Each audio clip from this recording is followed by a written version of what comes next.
Alarm with Jon Impemba and James Grande.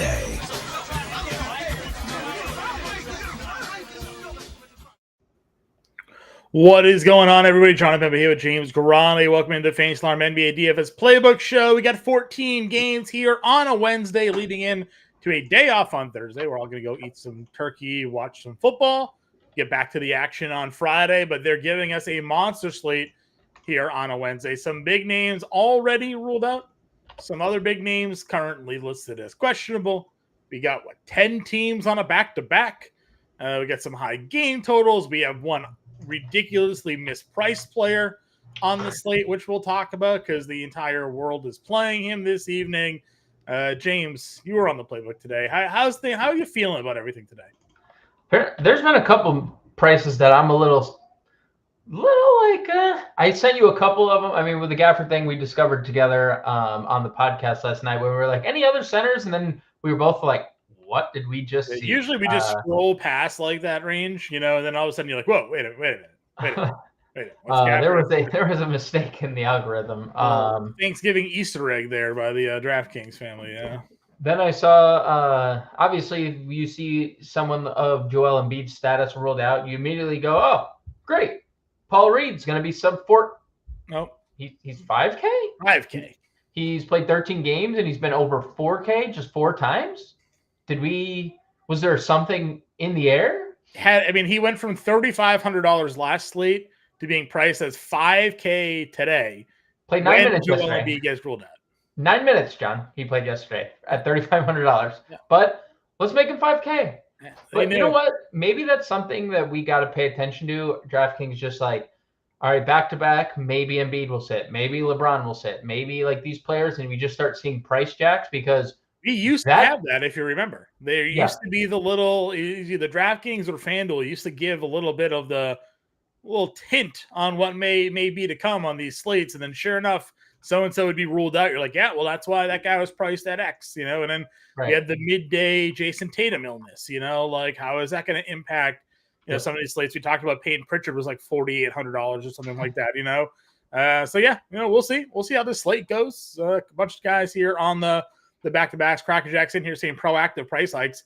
So I would agree with you. Some of these guys for sure, proactive price hikes. The Paul Reed one's super suspicious. Dude, that is so that's why I literally said I don't know what the exact message is, but I finished with after, because like I get it. Like you could just speculate, right? Like maybe Joel Embiid will sit here but like he has played every game. He hasn't sat once this year.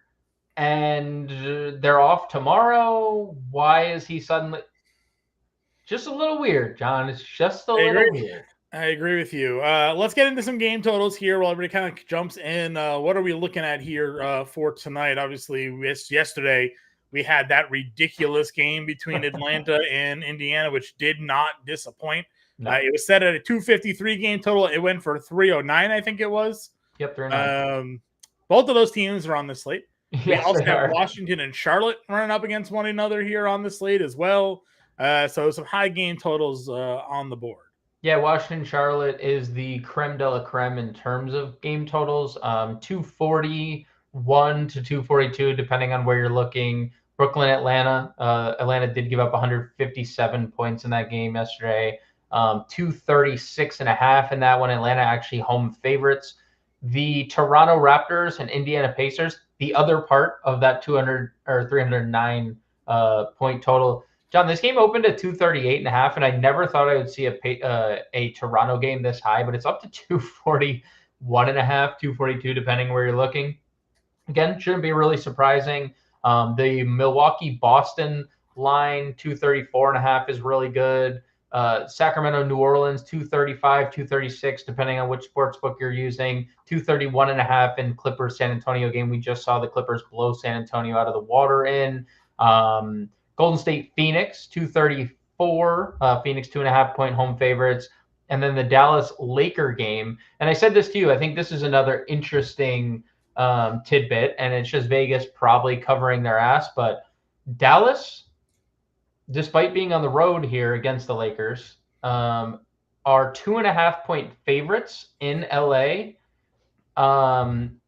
240.5 game total. LeBron has played all his back-to-backs, and Anthony Davis is also listed probable, and Christian Wood is $5,600. Now, again, Anthony Davis is listed probable. Yep. LeBron, once again, listed questionable.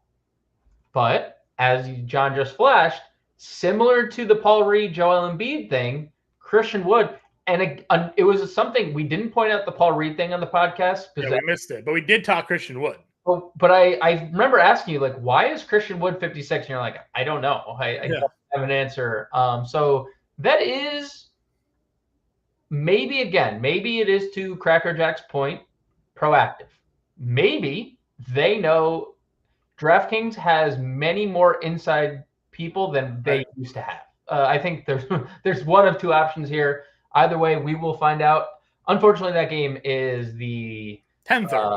10:30. And we're not even sure Christian Wood is still a good play, even if those guys have been ruled out, because we've fallen down that trap before. But I mean, that is a $1,200 price jump on a guy that's barely playing now.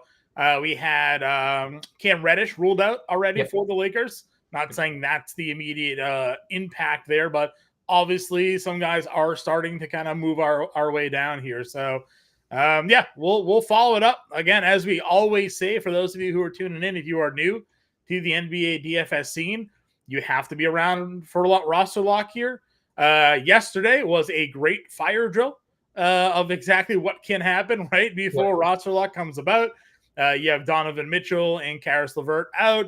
Everybody's going to fit in Porter. Then all of a sudden, the Pacers starting lineup comes out, and it has Hield and Nesmith in it. Now everybody's trying to figure out where the pivots are there. And I sent you probably 5 different lineups within 5 minutes of roster lock last night, all different variations based off the news that kind of broke. And as I put in the Discord, sometimes when that happens, you don't see the board as clearly. I had the Porter in there, and then Nesmith got ruled in. I pivoted off of Porter into Nesmith, which was still fine, but I left Jabari Walker in the lineup. I could have just as easily moved Nesmith to the forward spot and kept Porter in the util, but I wasn't. Well, there was so little time left to get the lineup in that it just wasn't. My brain wasn't functioning well enough there to visualize that pivot, and ultimately it ended up being the reason I fell out of that cash line. That blowout run that inexplicably saw like Reeves and D'Angelo Russell on the floor late in the game for the Lakers. I just got pushed out of the money there, so that was kind of sad. But we're on to this game. We're on to 14 games. Playbook's live, so let's just get into it. Point guard position here. Luka Doncic is 11-8, but we went pretty hard in last night on LaMelo Ball at 10-2 against this matchup against Washington. And then, again, for really no reason whatsoever, Shai Gilgeous-Alexander gets the price decrease. Hasn't been under 10K at all this season. He goes from 10-3 to 9-7 just because what? Just because one bad game? And now there's no Jalen Williams playing tonight? Right. This, again, I get Chicago. It's not a great matchup. It's not a great total and all those things here. But, I mean, this is a wrong price tag for our guy here. Yeah. Everything you said, I completely agree with. And I think those are almost my starting points tonight for spend ups, because I think when you just talk about spend ups as a whole, I mean, Jokic at 12.5, you can always get to, right? Luka's in a great game environment, but do we want to pay we need 58 fantasy points for 5x? And I'm not saying he can't do that, but LaMelo's doing that for $1,600 cheaper. Shai Gilgeous-Alexander is doing that for $1,800 cheaper. So they're the two guys I want to start with. I love LaMelo here. I mean, dude, all he needs to do is make some shots, and he's making them in bunches right now. He's gone for 50 plus fantasy points in 5 straight, and in 7 of 8 games overall. He's scoring massive amounts of points, 32 plus in 4 of his last 5 games. The peripheral stats are great. There's always the turnover thing with him, but he almost makes it up when he just on DraftKings and made threes. And he had the back-to-back games against Washington earlier this year, 50 and 46 fantasy points, really, really good numbers, shooting volumes there. And as we keep pointing out, there's no Terry Rozier. So, now they did put Bridges in the starting lineup. We know Bridges is definitely a guy that can take some usage, but 27 shots in the overtime game still came through. So if he's going to shoot like this, and the three-point shooting really is what we should be looking at here, 50%, 50%, 40%. Bad game against Milwaukee, 61%, 45%. He's going to knock down threes like this at the volume that he takes those threes. He's going to have some ridiculous scoring games. He is. So I think him and SGA are 1A, 1B. And I'm not going to – it's hard for me to, like, pick between them. If I need the savings, like, just going to SGA obviously makes a lot of sense. John, without Jalen Williams this year, Shai Gilgeous-Alexander has a 42% usage rate. I think that's pretty good. It's pretty good. And he also averages 1.86 fantasy points per minute. Also pretty good numbers. And this is what we talk about. Like, he's obviously going to see Alex Caruso defense. I don't think that's debatable. He's going to see Caruso on him in this game. And Caruso is annoying. He's a very highly coveted defender. There's reports that Caruso trade package is going to net a Drew Holiday trade package, which, you would never think that, but That's what people think of Alex Caruso defensively. Sometimes we just overstate those matchups. You have to look at what's in front of you. 1.86 fantasy points per minute. That's like Jokic level production. He is the cheapest he's ever been. And he has a 42% usage rate with this other guy who takes a lot of shots off the floor. Like, just a no-brainer for me. So if you're not playing LaMelo, I'm basically playing SGA. Obviously, like, the next tier of guys is interesting. I think Trey's going to be in play here if DeJounte. I mean, Trey's in play probably anyways, but if DeJounte gets ruled out, Trae Young without DeJounte Murray on the floor this year, 31% usage rate, 1.3 fantasy points per minute. Is a decent little number there. Yeah, and the price tag is just too cheap still. Like, he should be north of 10K, and the only reason he wasn't was because he wasn't making shots. Hit his shots yesterday because both teams shot 60% from the floor and 48% from three. Yeah, they almost made, I think 40 combined threes or nearly 40 combined threes. I mean, 10 of them were Tyrese Halliburton, but 40 combined threes is kind of insane. Like, you can get to... Like, this tier is interesting. Like, De'Aaron Fox is obviously interesting, 9,400. I think a lot of people will look past him based on what they saw in that New Orleans game. But again, it was a back-to-back, like 4 straight road games on a back-to-back. Now, this game is on the road, but they've had, 2 days in between. So regularly scheduled program for De'Aaron Fox. And then it's, what the hell do we do with Tyrese Maxey and the rest of Philly? Because this is an incredibly tough spot for Philadelphia, like, to play without Joel Embiid. Very hard. I understand it. But, like, Tyrese Maxey played 47 minutes yesterday in an overtime game, which means he played 42 regulation minutes. Like, there are a handful of guys that you can, like, pencil in for 40 a night. I feel like maybe we're getting closer to that. Maybe with the new rule changes, another positive step. Like, Maxey, by the way, gets a 9% usage bump without Joel Embiid on the floor. It's a 35% usage rate, 1.47 fantasy points per minute. You know who else averages 1.4 plus fantasy points per minute without Joel Embiid on the floor? DeAnthony Melton, 1.46. He does. Both guys. You're talking guards here right now, right? So, both guys in today's playbook. But it's like, what do you think Philly looks like on the second leg of a back-to-back in Minnesota without Joel Embiid? I mean, they probably don't keep this one competitive. But does that mean that Maxey comes off the floor still? I mean, it's so, like, it's not like this line moved that much, John. It opened at 5.5. It's only at 7. And I'm not saying 7 isn't, like, a lot of points. But if this is a 7-point game in the fourth quarter, Tyrese Maxey's playing all the minutes, right? Like, Nick Nurse is playing him 40 minutes. So I think there's definitely a case for Maxey at 9K. The ownership is and has, like, gotten to Tyrese Maxey since the news. So, I am definitely willing to get there. I think it's a very interesting spot. He has a 50 actual point ceiling that we saw. So if you have a 50 actual point ceiling and you get and I'll one up your 8%, 10% when Oubre and Embiid are off the floor. Yeah, so like it's even better because Kelly Oubre and his fake bike accident aren't there. Right. Allegedly fake. I don't want to. We don't want to Hey, make this. somehow TMZ Sports got the ring camera. Dude, that is, dude. TMZ is insane. I don't know how they have the ring. I want to know how they have the ring camera. That is insane. But yeah, I mean, Tyrese Maxey definitely in play if you think that game can stay competitive. The Kyrie Irving price to me is interesting. Again, another guy Yes. that's cheaper than we've seen him all season long. I get 2 of the last 3 haven't been good, but 2 of the last 4 have been fantastic. Yes. So if this is that game where LeBron and AD play, I mean, this feels like a spot where Irving kind of gives some of his best efforts here, you know? So I kind of like Irving at $8,400 here. And then you have Garland. Now it's Miami. It's not a great matchup for guards generally. He also had that overtime game, but 55 fantasy points without Donovan Mitchell. Did Karis LeVert officially get ruled out yet? Do we know? No, he's questionable. Questionable for injury management. Questionable for injury management. Okay.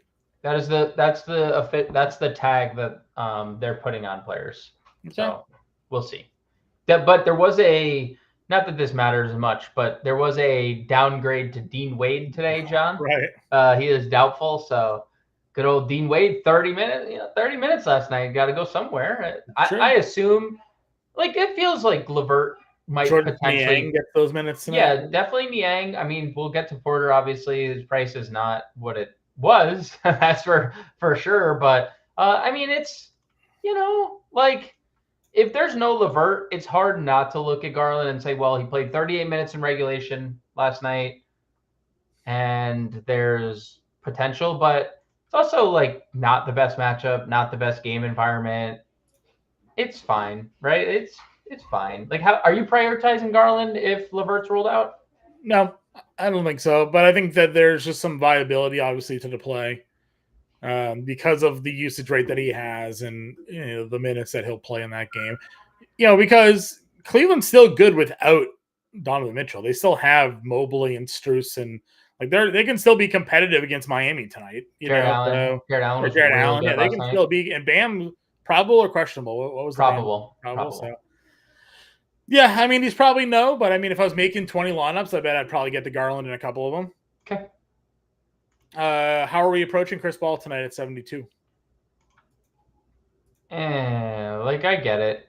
I'm probably back-to-back double-doubles, back-to-back 40 fantasy point games, 6x plus return each of those 2 games, get the Phoenix revenge, which we talk about doesn't always matter at all to anybody, but it might matter to CP3, I guess if there's one warrior I'd play, it'd be CP3. How about that?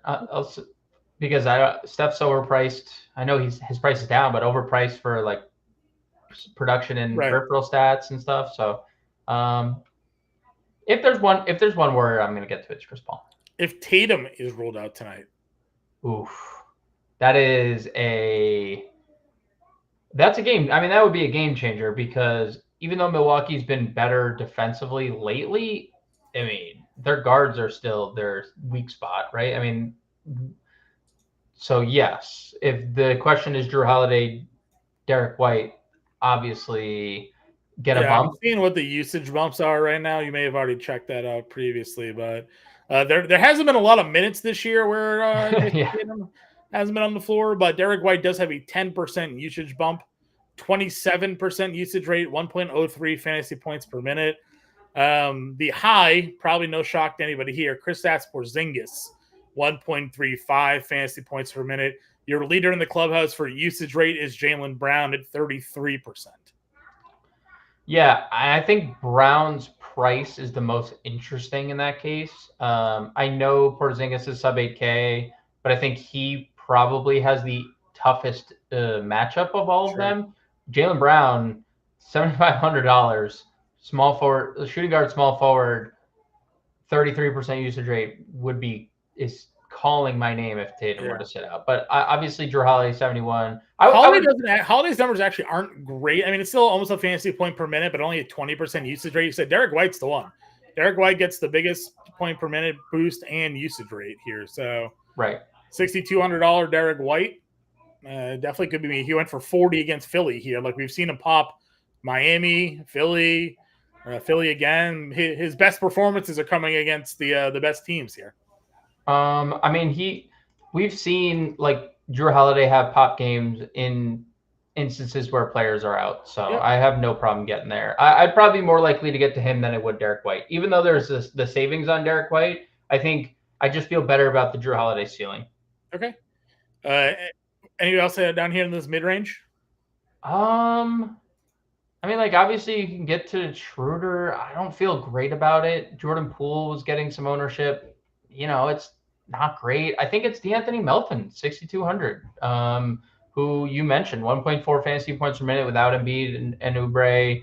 He's been really good. After a slow start and like wasn't playing big minutes, he's playing huge minutes basically every night. The Brooklyn game aside, they blew Brooklyn out and he only played 27 minutes. He's been super productive. He's shown a ceiling in this span. We know DeAnthony Melton and the steals are legit. So if he were to come up with 2 to 3 steals in this game, it wouldn't be surprising at all. Nope. And the 3 ball has really like turned his season around. Outside of that Cleveland game yesterday, 4, 3, 5, 4 made threes in the 4 games prior. So I definitely think DeAnthony Melton would probably be one of the only names in this tier that I would get to. Okay. I said Cole Anthony had a double-double yesterday. Hard to always peg when Cole Anthony is going to do anything good here. What's this Scoot Henderson? He's questionable. No, he's questionable. They got upgraded today. Interesting. I wouldn't play him, but just interesting to see that he's there. Keontae George. I mean, the man came out firing. 11 shots in 21 minutes. He had 8 potential assists last night. So I told you I was going to check out his potential assist number there. He had 8 in 21 minutes. So he was well on his way to just another potential big assist day. If anybody around him could hit shots, I think they have a better shot of hitting shots tonight against Portland than they did last night against the Lakers. So I don't know if you would go back to considering Keontae George on this slate. Possibly, as I lose my camera just decides to go out here, John. You froze, but I hear the audio still, so I think we're okay. I don't know what just happened to my camera. I think I kicked it with my feet, so that's on me. That's on me. Well, let's not lose the mic. We'll keep you frozen as you're at though. Okay. I mean, I look better like this anyway. Honestly, I would say I'm okay getting to Cole Anthony. You mentioned the double-double last night, and that's the Cole Anthony experience. Like sometimes you get 30 minutes, sometimes you get 20 minutes. Other than that, like it's the Porter thing for me. Keontae's fine. I'm not like against it, but like, do we go back to Craig Porter if Karis LeVert's out at 4,600? He was 3,800. But he's gone 25, 37, 30 fantasy points in the last 3 games. Now there's likely no Dean Wade. Not all of those minutes are going to go to Georges Niang, right? Dean Wade's been playing 30 minutes. If LeVert is out, is Craig Porter close to a core?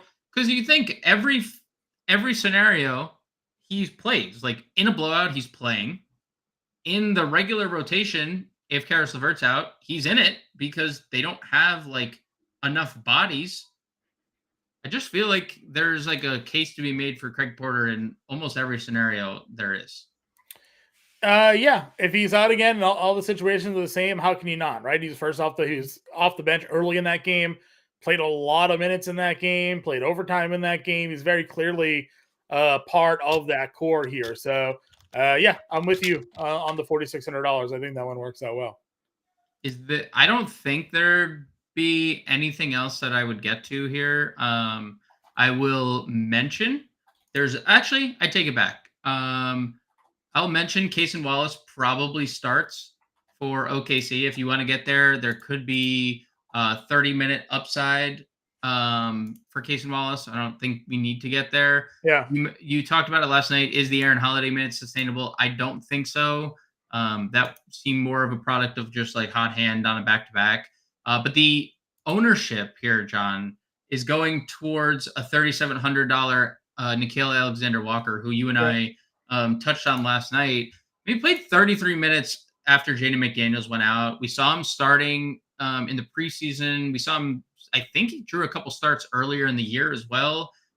Didn't play great, but yeah, not a ton of good minutes here. I think I get this, but I think you and I also talked about maybe getting to slow-mo a little bit here Kyle Anderson. I think I'd rather try out Kyle Anderson in this spot than go Nickeil Alexander-Walker, just because we know Kyle Anderson is a highly productive player in 20 minutes.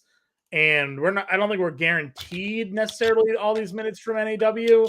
And we've just seen Kyle Anderson be a more productive player if that ends up being the case. I agree.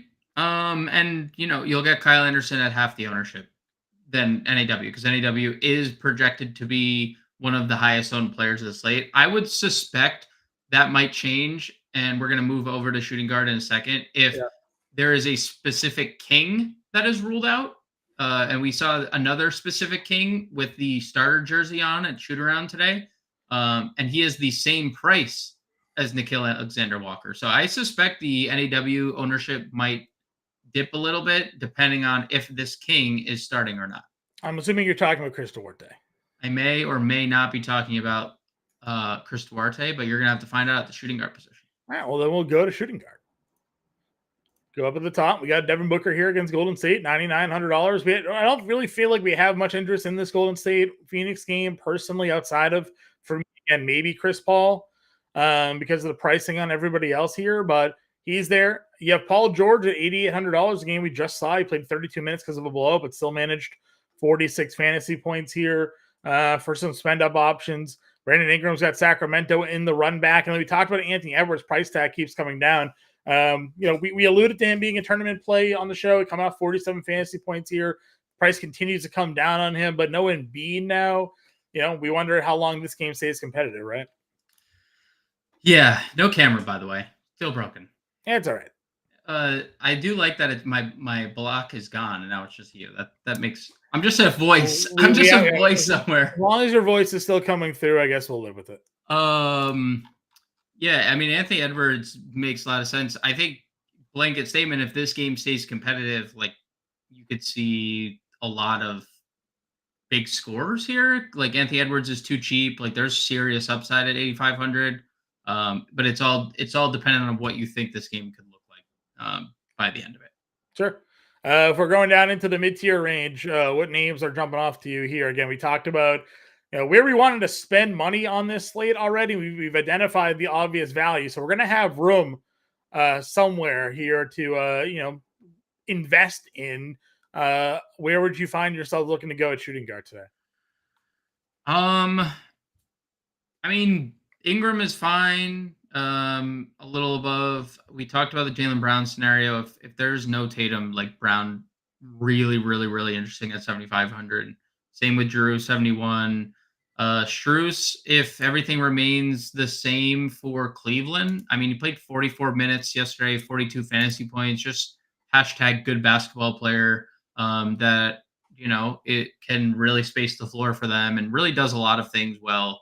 So I definitely think that's the case. We talked about Melton, but there's just like not a lot, John, at shooting guard. I think Vassell's back. I was curious on your thoughts on that at $6,200. If that now makes this game a bit more competitive, for San Antonio, it can if he makes shots, because we know he can be a 20-point scorer nightly. Like he got paid all that money to be one of, if not their best player. I mean, Wemby's obviously has the highest ceiling, but Vassell might end up being the best player this year, or at least for a portion of the year. So, I think it could.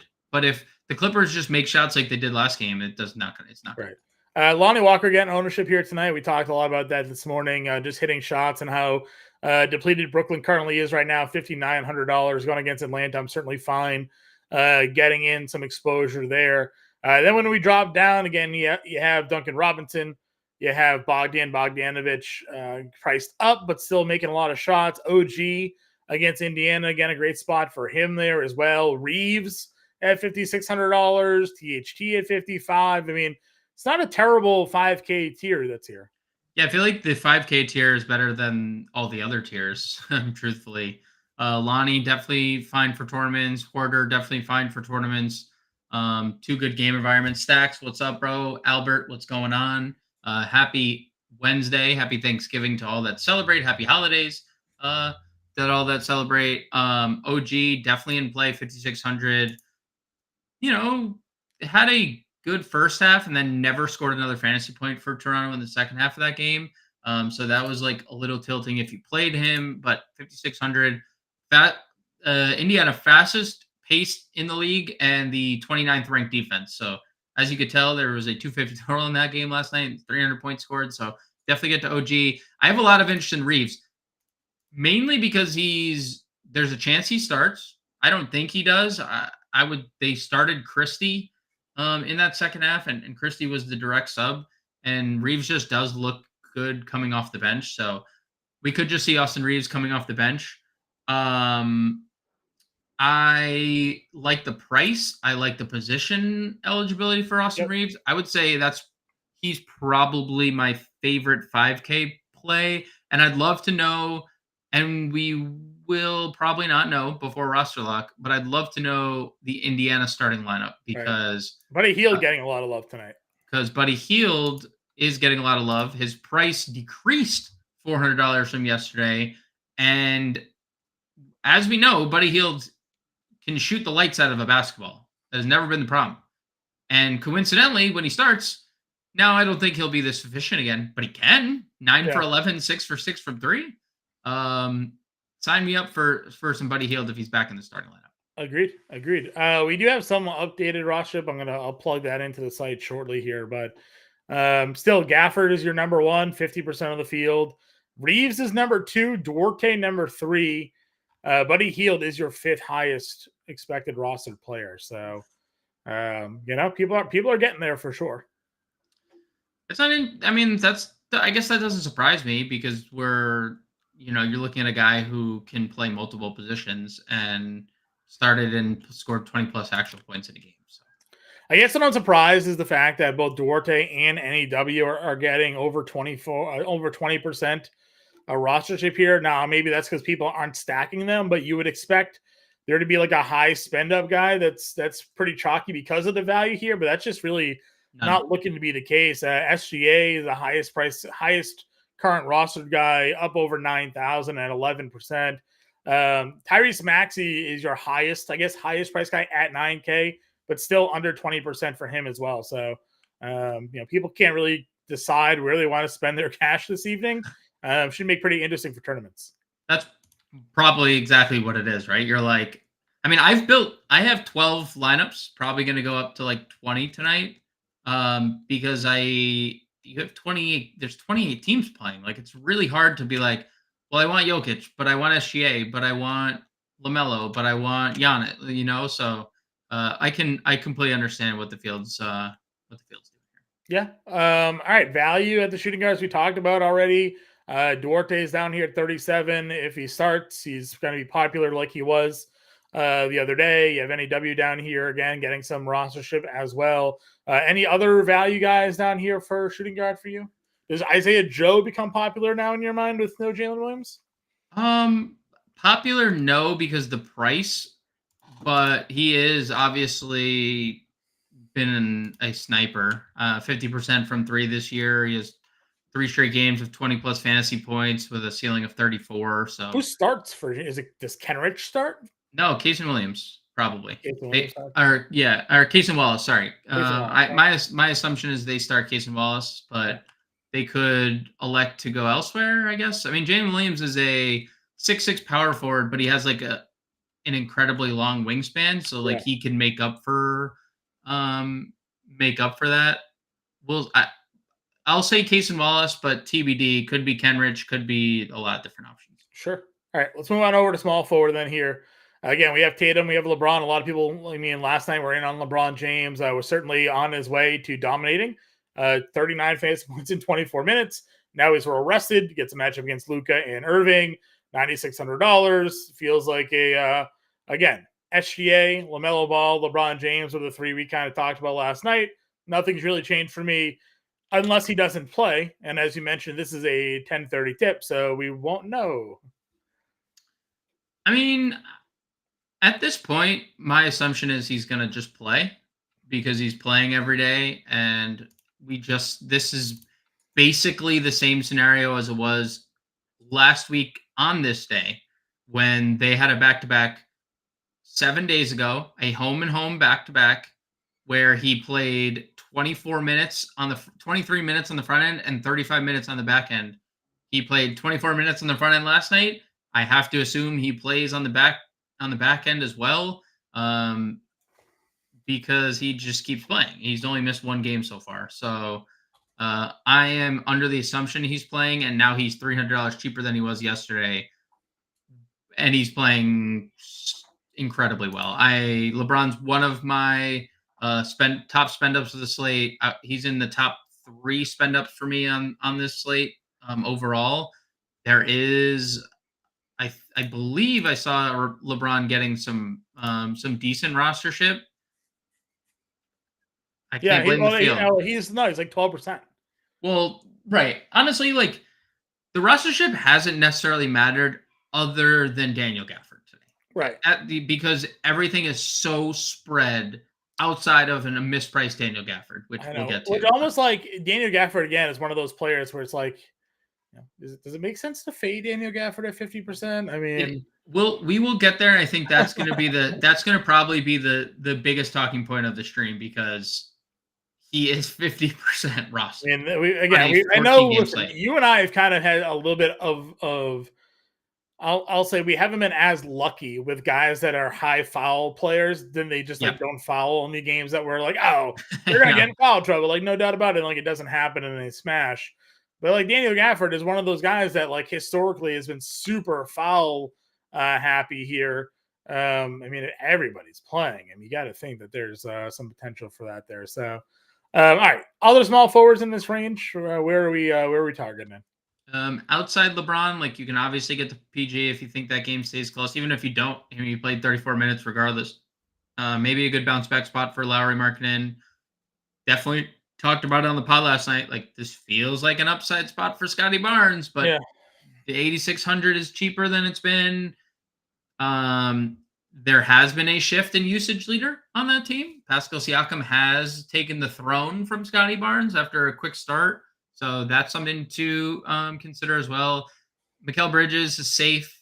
Jimmy Butler's shooting sky hooks like he's Wilt Chamberlain, Kareem Abdul-Jabbar, but, I'm not going to get there. What do you think of Toby at 7,500 with no Embiid? Would you like prioritize Tobias anymore? He was probably like okay. He was like the one guy I'm like, 7,500 is probably way too expensive for me, because usually when no Embiid or something or no Harden, we'd get like Toby at like 64. This is not. I mean, he's probably fine. I still don't like the matchup though. Yeah, I don't either. The field's still going to go back to Miles Bridges though. $7,200. I am going back to Miles Bridges as well. Yeah, it's cover of today's show. Best game environment. No, Mark Williams coverage. Oh, is that who that was? Sorry. Mark Williams, yeah. Miles Bridges, $7,200. You saw the upside. He played 40 minutes in regulation against Boston, moved in the starting lineup, and he doesn't make shots, and it didn't matter. He went for 44 fantasy points. Right. What if that same stat line happens and he makes shots? Like, there's a very high ceiling with Miles Bridges. I agree with you. Keldon's there as well at 72, same price point. He's coming off of a ceiling game, and again, if Vassell's in and keeps that game competitive, could be interesting. The Prince saying he kind of likes Toby. I think Toby's got a safe floor tonight, but again, Minnesota, really, really good defensive team. Now no Joel Embiid. I don't know. I mean, he does have the benefit of having Nick Nurse as his coach, so it seems like it doesn't really matter. He'd probably go out there and playing 35 minutes no matter what happens in that game. So could be a spot for him there. I like Herb 63. Talked about it on the show. Played him the other day, touted him the other day. He was in the playbook, came through big time in 27 minutes, threw that blowout there. Don't mind running back. I like guys to get me defensive stats, and then if the shot drops, the ceiling's there, and that's what happened. He went 7 of 9. I'm okay running that back. You and I also had a long talk about Santi Aldama, and now this matchup against Houston with Aldama, 39 and 36 minutes the last 2 games, 40, 38, and 60 fantasy points the last 3. I think he is a very good player. We just saw the ceiling, but it wouldn't shock me if he settled into another 40 points outing tonight. I don't disagree with what you just said about him being a good player. And I obviously can't sit here and suggest that he can't get 40 because he's done it in basically 3 straight games. I'm going to not go back to the well. This is not a great pace spot for Memphis. A really bad matchup for Houston, like for them when you look at Houston defensively. So it's just a thing that I've just been priced out of right now. I hope he proves me wrong, because I may have picked up Santi Aldama on some seasonal teams, and that I may have drafted Santi Aldama. I mean, that might help us both, but I think I'm a little priced out at 6,100. Okay. Moving on down, small forward in this under 6K range. Anybody of note for you? I will say Benny, for the first time in 6 slates, is under 6K for no reason. I know he was kind of bad the last time he took the floor. That can status update too, available to play tonight. Available to play. He had been really, really consistent before that. I mean, if you just look through the box score, he had gone 23 plus fantasy points in every game this year. So Denny Avdia, 5,600 against Charlotte in the best game environment, small forward, power forward. I can definitely get there. Already. Moving our way down, Jaquez, Norm Powell, Koulibaly, anybody down here in this low 5K? Yeah, all those guys are fine. I don't think any of them are priorities, especially with the potential that Chris Duarte is 3,700. I'm not saying Chris Duarte is like the best play ever, but at $3,700, Chris Duarte definitely unlocks something. And that I really like this game environment, despite what happened the other day in this same game environment. Would you rather Chris Duarte or Georges Niang? Duarte. I do think Niang is interesting, but I would prefer Duarte. Okay. Anybody else? No. Moving on over to the power forward position then. Giannis is 11-4 against Boston. Durant's 10-4. Top 2 price guys here at the position. Thoughts on the way we've seen Giannis play lately? If Tatum is in, obviously becomes a lot more of an interesting matchup here. Anytime you can get Giannis at 1%, it feels pretty good. Him, Luka, and Jokic are all under 5% today. So, would it surprise you to see one of them go for 80 fantasy points? Nope. No, right? So, Giannis is definitely in that ilk of, well, he's one of the 3 best players on the planet, and one of the 3 best players on the planet has 42 and 40 actual the last 3 games, or last 2 games, and has 73 and 75 fantasy points. So if you feel like there's an edge you have in Giannis figuring out playing with Dame, and there's nobody, not just on Boston, but like if Giannis is going well, nobody could stop the guy. He's what he is. So if you feel like this is another spot that you can get low on Giannis to go for 70, then by all means do it. It depends. If you're asking about Tatum, it's a game time decision with an illness. And Taco, as for the Jazz, we're fine going there again. Again, a much better spot for them against Portland than they've had the last couple of games here. So I'm happy to run it back with Utah here tonight. Guys like Market and Clarkson and that crew for sure. Yeah, no issues with Utah. Like, they're not a priority, but it is just a good spot overall for sure. Good. Zion down to $8,400. Kawhi at 83. Towns no longer having to deal with the potential of Joel Embiid down here at 83 as well. Kuzma laid an egg against Washington the last time they played him, but he's at $8,200. How are we feeling about the 8K range? So after our little chat about Zion last night, I went back and I was like, I think John's right, because played 33 minutes and he played 30 minutes, and there was a game where he played 37 against Denver. There is a minute ceiling for Zion. Again, I've talked about this game environment now for 2 separate slates. Like, it is a great game environment. They're both top 13 in pace, top 12 in pace. Sacramento's pace is only down because De'Aaron Fox wasn't on the floor for 9 games, right? Like, that they were top 5 in pace last year. They were also number 1 in offense and like bottom 10 in defense. So I also like with Noah. You get Noah McCollum, and look at the assists lately: 5.6, 5.4. So yeah, 30. So no McCollum this year, 30% usage rate, 1.26 fantasy points per minute. And now we've gotten 42 and 44 fantasy points in each of the last 2 games. Yeah, he had 38 and 27 minutes in the blowout here. So, like, he's really starting to come on and be the player maybe we had hoped he could be at some point. So, I kind of like the Zion spot again. And I never play Zion Williamson, but I think this could be a spot for him here.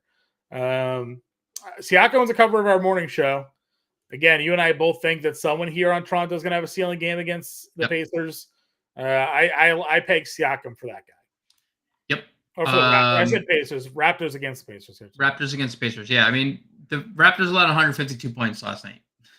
Plain and simple, like 152 points. I'm not saying that's going to happen every night, but that's on the table. And they're 29th in defense and first in pace. Like, those two things paired automatically should just, your mind should gravitate towards something on the opposing team, right? Yeah. I'm not saying you have to go overboard, because I think it's hard to get to Schroeder at 65. It's really hard to like really want to get to Scotty Barnes at 86 in a core play variety. But Pascal Siakam, 25.5% usage rate, now leads the team. That's been Barnes the whole year. And he's averaging 8K price tag is what stands out to me. And now the price tag is tied for the lowest it's been all year. It's really hard not to love Siakam in any and all format. And we know in competitive games he's playing 40 minutes. So you got the DeJounte Murray, still a game time decision tonight. Dude, at least once a slate, we're getting somebody still a game time decision. Like, I appreciate the update, but like, you guys know, like, give me the in or out. I don't need to know that we're still waiting here. Jason Tatum's still a game time decision here, dude. The thing is, like, you see things like Chris Duarte wearing first team jersey, right? Like, yeah, these players have been notified. That with Knox, and he started that day. So, dude, but like, I'm not saying in every case is the same, but a lot of these instances, like Sam Hauser's already been approached, like, hey, you're starting tonight, right? Or like Atlanta, like, hey, Bogdan, you're starting tonight. Mm-hmm. You know, so I'm just saying, like, come on, what are we doing here? Agreed. Do you have any interest in Porzingis if there's no Jason Tatum? Yeah, of course. Well, massive ceiling. Still a tough matchup. Tough matchup, just massive. But he just has a massive ceiling. So, sure. You take off the best player from a team, it just naturally, I think, you know, the 1.34 fantasy points per minute. That's a big number, and we've said it in competitive games. He should be over 8K with Tatum on the floor, right? So, I'm definitely interested in getting into Porzingis if Tatum's out. I agree with you 100%. Going on the other mid-tier guys around here, which one are you looking at? I probably don't have much interest until Jalen Johnson, 6,400, had another 40 fantasy points last night. I don't think, the 6 assists are exactly sustainable, but 33 minutes, 7 rebounds, 17 points, 2 steals and a block. That's been like clock in, clock out work for Jalen Johnson at this point. So 6,400 against Brooklyn is a good spot.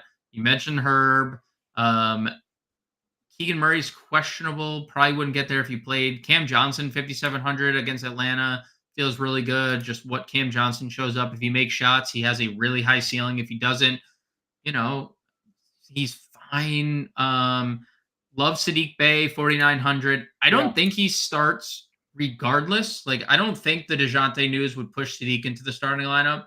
But regardless of starting lineup, he's 27, 28, 31, 31. He spaces the floor better than anyone Atlanta has. The double-digit rebounding is something I did not expect to see in that game. So yeah. Well, they went, if you remember at the end of that game, both teams took their centers off the floor. Yeah. They were just like, screw it. Our centers can't handle this. We're shooting threes. Yeah. So Ngankou and Capella gone. Turner never even came back after he exited in the third, and then Isaiah Jackson came off the floor. So I like Sadiq Bey quite a bit. You mentioned Cam J, right? I did mention Cam J, yep. Okay, good.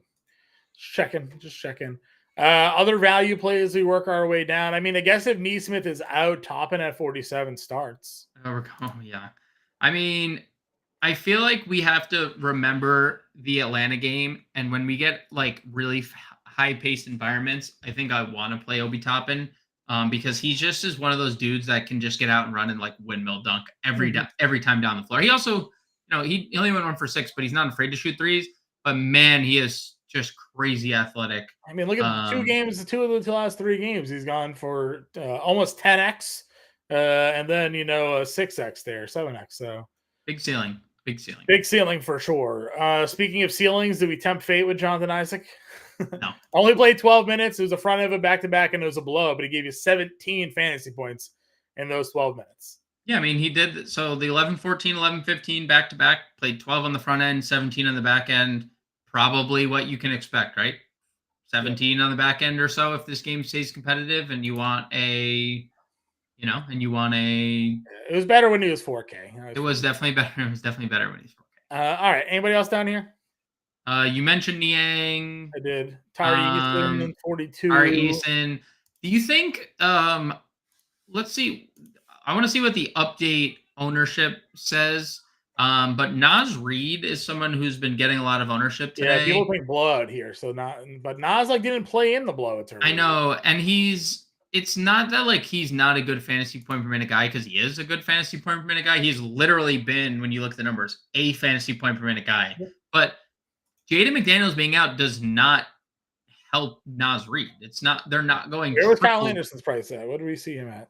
He is 46. He's also a power forward. I think NAW and Kyle Anderson are the 2 guys that would benefit the most from Jaden McDaniels, not Naz Reid. So I just found that interesting today. He's not exactly someone that I'm thrilled about getting to. I 3,900 is cheap for a fantasy point per minute guy, but not my favorite guy to get to. Yep. Cracker Jacks wants to know about the late news core play section. Are you talking about the grid or just the? No, I have it added on my playbook, so I will be adding it as the slate breaks. Yeah, so as if say for instance DeJounte Murray got ruled out, we would have the update in that section.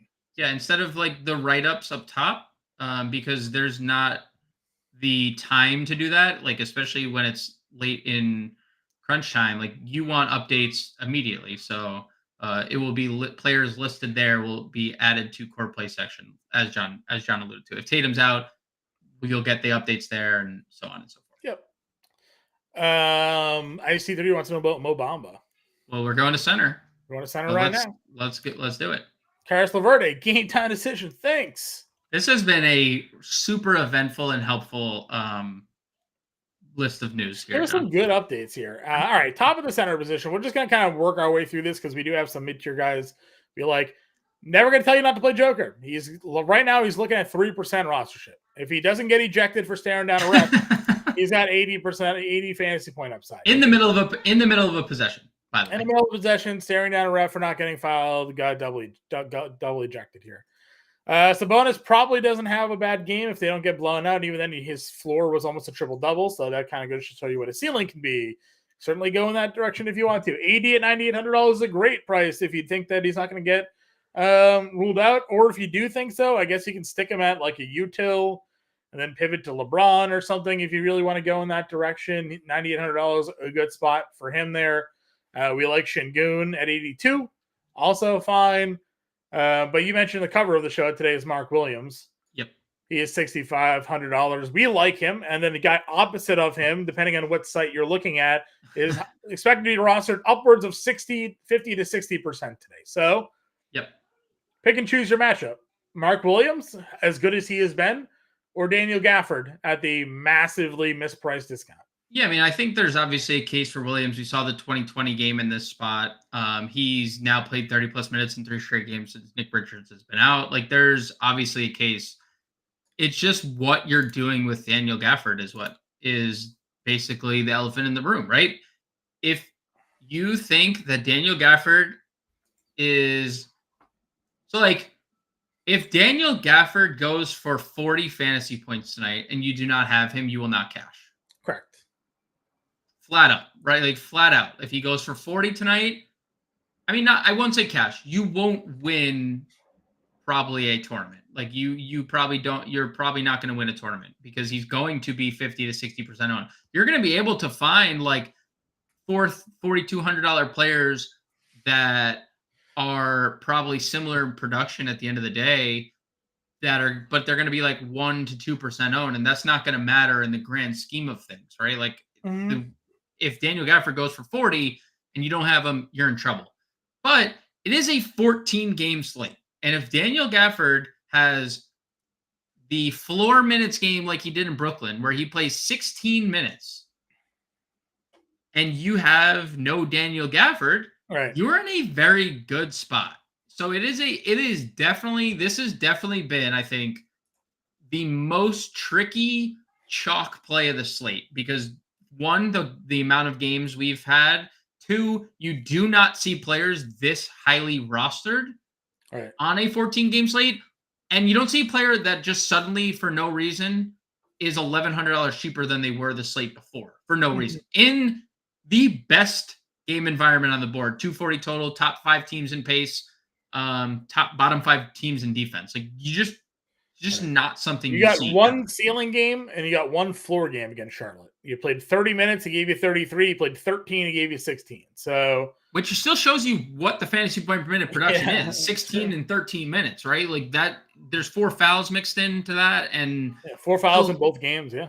So like it's really a decision. Now, John, if you're playing cash, he is the first player you're putting into your lineup. And you're moving on, right? Cash games, you're plugging Daniel Gafford, you're moving on. If you're building, let's say you're playing the 20 max, right? Are you equal more than or less than to the field? You personally. So the field, and let's say the field, I think the last update that we had was 50%, right? Yeah. Are you equal to more than or less than the field in a 20 max? Probably equal. Because I'll take my chances with 10 lineups without him, man. Okay. I'm probably over the field. I'm looking at Popcorn Machine for that first game where he played 13 minutes. He played 2 minutes in the third quarter and picked up 2 fouls, giving him 4, and he never played again. Shocker. So yeah. Daniel Gafford. Yeah, Daniel Gafford, pretty much. He had 1 foul in the first quarter. He had 1 foul in the second quarter and then started the third, picked up 2 immediate fouls in 2 minutes and never played again. We got news. Ooh. Aaron Nesmith and Andrew Nemard out. Okay. So I guess we assume Buddy Hield starts again, and I would have to assume Obi Toppin starts. Buddy Hield back in the starting lineup, shooting guard, small forward, 52. Very, very solid play in a 242 total. And Obi Toppin, 4,700. The Obi Toppin thing is definitely risky, I would say. They're probably going to they might even dust off Jordan Nwora tonight, John. You think we get they're going to dust off our boy Jordan Nwora tonight. I'm not saying I'm playing him. I'm just saying to say it that they're going to dust him off tonight. Okay. But yeah, I think that puts Buddy Hield firmly in play. I think the last part of center discussion, all the guys you mentioned above the elephant in the room that's Daniel Gafford is in play. What are we doing with Philly? Because we alluded to it. It is sketchy that Paul Reed is 5K. And again, it's not a good spot. He's going up against Gobert and Towns here. So do you think that we actually see legitimate minutes for Mo Bamba as the backup center at Stone Cold Min? Probably. I think they probably split the time. Because they're just running a traditional center rotation, right? They're not like messing around with Covington or Batum or anyone small. It's been Embiid at center, and it's been Paul Reed as the backup. Like that has been every game, 48 minutes, directly split between Embiid and Paul Reed. Bars. Can't wait till Mo Bamba is the one that actually starts this game. It would not. I mean, we've seen that, right? Where like some coaches just like players in specific roles. Yeah. How many minutes does Paul Reed play as a starter under Nick Nurse? If this probably 30, right? 30.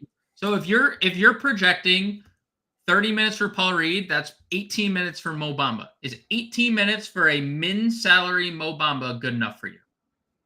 Probably. To have in your lineups. Probably. I agree. I think if Mo Bamba were guaranteed 18 minutes at 3K, I would play him in multiple lineups. You won't know that though. So no, absolutely not. But it's a strictly GPP play. I'm still playing Gafford over Paul Reed. I think 4,200 in the best game environment is Yeah, he got benched or hurt or Okay. I don't know. They went to Isaiah Jackson last night, and Isaiah Jackson looked really good. As well, if there's no backup to top in here, right? Like they could play a Play different Smith, rotation. technically play Smith at power forward where he was originally drafted. Yeah. I don't know. Just throwing some ideas there. We saw Dua Reef play 13 minutes last night. Shout out to Upreef. Hey. Anybody else done here? No. Okay. Let's build a lineup. Okay. Good luck. Good luck. I'm wishing us good luck. Like I don't, I guess we're gonna go Ball and SGA. Yeah, I'm down. And Gafford. Gotta go Gafford. Yep. All right, get the value. I guess we know Buddy Hield's playing, right? Do you go Hield or Toppin? Hield. Duarte. We're just assuming Duarte because of the starter jersey. Yeah. Okay. No Keegan with the back. I can see that feels like a good spot to let Keegan rest. I'd probably still just play Obi Toppin here, to be honest with you. Okay. The game environment is obviously. So I think you could probably get to Siakam here, and maybe that I don't know what the exact, but if it's 3,700 and we have NAW 43. 43. That's even better than I thought. That's Niang. Yeah. Right. Yeah. There he is. Right. Can put a lineup together, right? Yeah. Got a couple spend ups. Got the Pacers start. What we assume is the Pacers starting group. Got our Washington, Charlotte, some exposure there. Got SGA against Chicago, Siakam, then a one-off Niang if you want to go in that direction. Obviously, again, you could certainly move some things around here. Say that you want to go Trey instead because Trey's a really cheap price tag as well. Or is he all the way up here? Trey 92. Be able to, or Maxi at 9K, you'd be able to get to Craig Porter in this instance, or yeah, I was gonna say you could go there and get Slow-Mo. True. At what was he 46? I think he was. Yeah, 46. Bam ruled out. Whoa. And you know what? Who's already ruled out? Kevin Love. So they either go really small with Highsmith, or John. I don't know if you remember some Orlando Robinson games from the last couple years. Bryant? Yeah, but like Thomas Bryant might also only play like Jovic start maybe. No. I think he's unless he got called up. I think he's still with the G League. Okay. Because you go to Butler 8K now though. Yeah, you could. I mean, would you rather Butler no Bam at 8K or Siakam against Pacers? Siakam against the Pacers, but that's interesting. That's interesting for the Cleveland side too. Jared Allen doesn't have to deal with Bam on the flip side of this matchup. Cleveland doesn't have to deal with Bam in general in this matchup. You could see like they go really small and start Jaquez and Highsmith in the front court here. I don't think they would because you have to deal with 2 7-footers or 6'10" Allen and Mobley, but there's a lot of different things. That was a definite game changer because he's been probable all day. It's always the guys that are just listed on the injury report that just make you think, right? Like just randomly Bam's on the injury report and then suddenly he's not playing. It's not a great spot going into Cleveland for the front court because of who the Cleveland front court is. It is not. It should have been such a good Tyler Hero game. It would have been a good Tyler Hero game. It's kind of why I like Butler, honestly, tonight, but I don't know how to get there now. You just don't play Siakam, and you have to play Butler. I want to play Siakam. I know, but can't have. You're going to play 4 guards.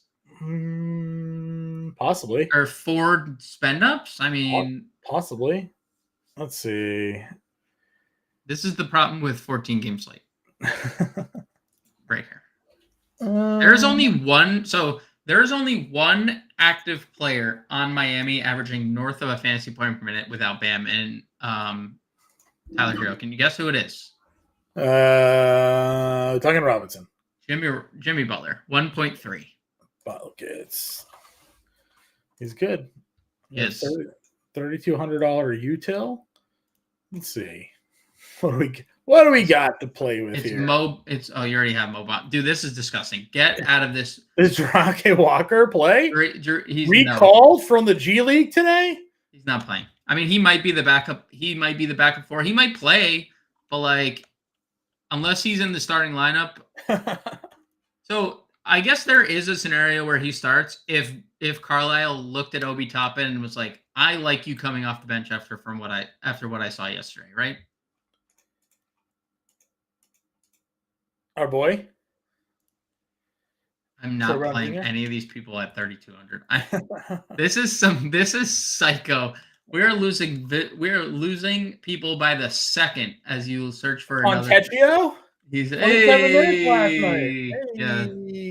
He's good. Yeah, people are dropping like flies. That's fine. Guys, we're all just out here to have fun, trying to put together the grossest lineup I can come up with here. That is absolutely what you're doing. Yes. Jose Alvarado played 15 minutes. Yeah, I mean he'll see a bump, but he'll go to like 18 minutes. All right, fine. I can't play 4 AK players. You win. All right. Okay. Thank you. Would you play Trey or Butler? Jimmy. Okay. All right. Mr. Yimothy. Get off. We'll go back to our boy there. What's his name that I'm blanking on now? It's the Scafford. Gafford at center. All right, so that gives us $5,600 a player here. I mean, does Duncan Robinson get more playing now? How much of Bam off the floor impacts what we're looking at now? I mean, a lot. They don't have a lot of good fantasy point per minute producers without Bam. 6K util, Lonnie, I guess. Yeah, that's fine. Ball, Duarte, Butler, Toppin, Gafford, Heald, Siakam, and Lonnie Walker. Yep. Good. Some example lineups for everybody. Taco wants a 4K util. 4K util. Chris Duarte. Yeah, I mean, if you're not playing Duarte, I guess already. 4K util. And Shaw actually had a decent stint there. It was 15 minutes, but he gave you 19 fantasy points. He's a good he's a good fantasy point per minute player. There's just so many. It's just very messy. It could be Noor, like you mentioned. Naz Reid, I guess, probably because people are getting to him. Yeah. Tonight for some rostership there, Taco, and he has that dual positional eligibility. So Gallinari the other day got ruled out, right, for that game. He played the other day. Did he? Okay. I thought they got ruled out, but maybe you're right. He did last week when he was like that. It was that day where he was chalky and then he was suddenly ruled out, and it was the best rule out ever because who wants to play a chalky dude? Nobody. Exactly. I guess if Kendrick started, you could go Kendrick Williams here. Yeah. So just a couple of guys there. James will have the playbook updated though with all the late news, so make sure you get in that Discord. Yep. And check it out. If you haven't done so already, we'll be here till 7 with all the latest news and everything like that. Good luck with your thing. Enjoy your Thanksgiving. Enjoy today's 14-game slate. We'll be back Friday. Friday is our listener league day, so be on the lookout for that as well. Give us a follow on Twitter if you haven't done so already, and we will catch you all in the Discord, getting you guys ready for this 14-game main slate. See you all later.